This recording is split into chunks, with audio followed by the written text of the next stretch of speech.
watching Inside the Purple Room for all your exclusive Raptors news.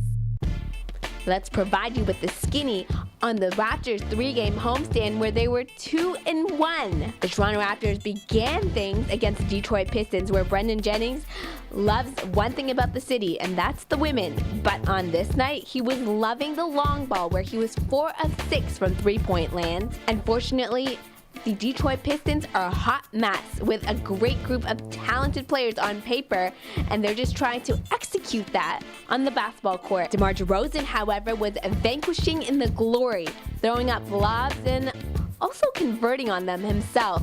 Terrence Ross got it going in the third quarter, shutting down the runs that the Detroit Pistons had. Every time the Detroit Pistons knocked on the Raptors' door, well, Kyle Lowry, DeMar DeRozan, even Terrence Ross was there to answer the call, and Kyle Lowry's hustle, you cannot discount that. They were diving on the floor, getting those loose balls.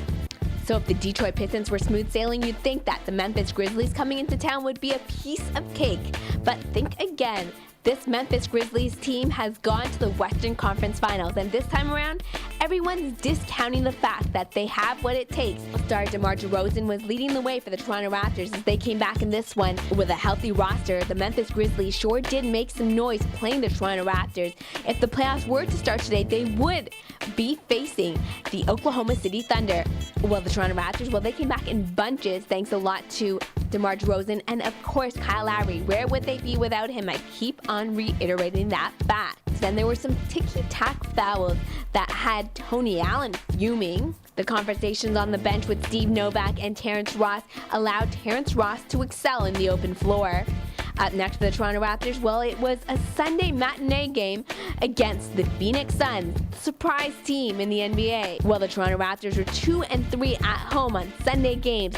Unfortunately, they dropped to 2-4 at home. Now, the surprise team in the Western Conference were definitely sizzling on all cylinders as the Dragon was firing out bullets, going straight to the bucket.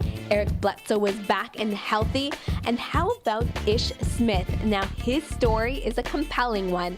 In just 4 seasons in the NBA, he's bounced around to 6 different teams. And he was the catalyst coming off the bench, helping the Phoenix Suns to victory. The Morris brothers were impeccable, and Gerald Green, well, he was hitting the long ball, and the Toronto Raptors had no answer for that. Unfortunately, there was a key call that could have turned the game around. It came late in the fourth quarter when Kyle Lowry took a knee to the head from PJ Tucker. And yes, there was no call on that play. And there was not even an apology after the fact from the referees. Well, the Toronto Raptors have no time to waste and cannot dwell on that. Thank goodness there was no concussion for Kyle Lowry. Up next, it's a fan night game when the Toronto Raptors square off against the Atlanta Hawks on national TV. The Hawks are on a 4-game win streak and have held their opponents to 90 points or less. Can the Toronto Raptors come back and be victorious in Atlanta? We'll soon find out. Tip is at 7:30. Until next time from Inside the Purple Room, I'm Pyle, and I will see you again. Take care. Keep watching Inside the Purple Room for all your exclusive Raptors news.